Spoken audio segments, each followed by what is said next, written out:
Olá e bem-vindos. Todos nós temos uma força interior, uma energia que nos move constantemente. Mas já alguma vez paramos para pensar para onde é que ela vai? Nesta análise, vamos mergulhar nos 4 destinos surpreendentes dessa energia psíquica que, no fundo, molda quem somos. E a pergunta que se impõe é esta. Pensem bem. Sentimos esta energia todos os dias, não é? Na raiva, no desejo, na ambição. Mas é raro pararmos para pensar no que acontece com ela. Será que se evapora? Que desaparece sem mais nem menos? A resposta já agora é não. Ora, para percebermos isto, primeiro temos de dar um nome a esta força. E a psicanálise tem uma imagem muito poderosa para ela. Um rio. Um rio de energia psíquica, uma corrente que está sempre a fluir dentro de nós.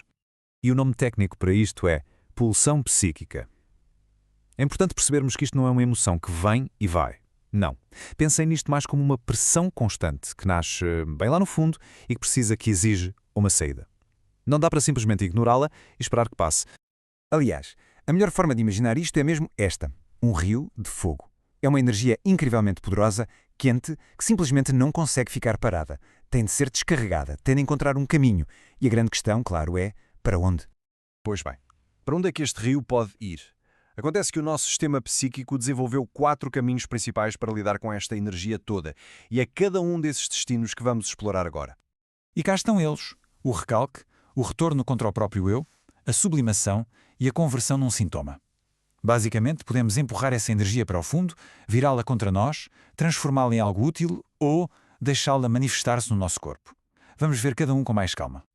Vamos começar pelo primeiro destino, o recalque. O que é isto? Bem, imaginem que um desejo ou um impulso é visto pela nossa mente como perigoso ou, inaceitável. O que é que ela faz? Em vez de lidar com ele de frente, constrói uma barragem e força esse tal rio de fogo a correr por debaixo da terra, no nosso inconsciente.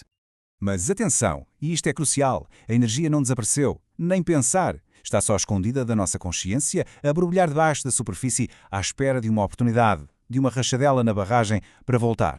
E quando volta, volta disfarçada. Essa energia que foi represada acaba por se manifestar de formas que, à primeira vista, não fazem sentido. Uma ansiedade que não sabemos de onde vem, comportamentos compulsivos ou até, em casos mais sérios, uma depressão profunda. Muitas vezes isto acontece quando as pulsões mais básicas não encontram mesmo nenhuma saída. Ok, vamos ao segundo destino. E aqui a coisa fica ainda mais dramática. Imaginem que o rio de energia, sem ter para onde fluir, é forçado a dar uma volta de 180 graus e a inundar a sua própria nascente. Isto é o que se chama de retorno contra o próprio eu. A energia, por exemplo, a agressividade ou a frustração que devia ser dirigida a algo ou a alguém lá fora, é redirecionada e o alvo passamos a ser nós mesmos. E como é que isto se vê na prática? Em comportamentos autodestrutivos. Aquela raiva que era por uma situação exterior vira-se para dentro. Um exemplo clássico: um adolescente que se sente frustrado com o ambiente em casa e que, em vez de confrontar a situação, começa a magoar-se a si próprio. Está a canalizar essa energia, mas de uma forma terrível. Mas calma, nem todos os caminhos são destrutivos. E o terceiro destino, a sublimação, é talvez o mais engenhoso, o mais construtivo de todos. E aqui o que acontece? Acontece que o nosso rio de fogo é desviado com sucesso através de um aqueduto sofisticado e a sua força é usada para alimentar algo que a sociedade até valoriza. Mas como é que isto funciona na prática? É mais simples do que parece. Pensemos num impulso agressivo. O seu estado puro pode ser destrutivo, certo? Mas e se for sublimado? Pode transformar-se na precisão de um cirurgião ou na garra de um atleta de competição. Reparem, a energia é a mesma. O que muda é o canal. Na verdade, a sublimação está por todo o lado.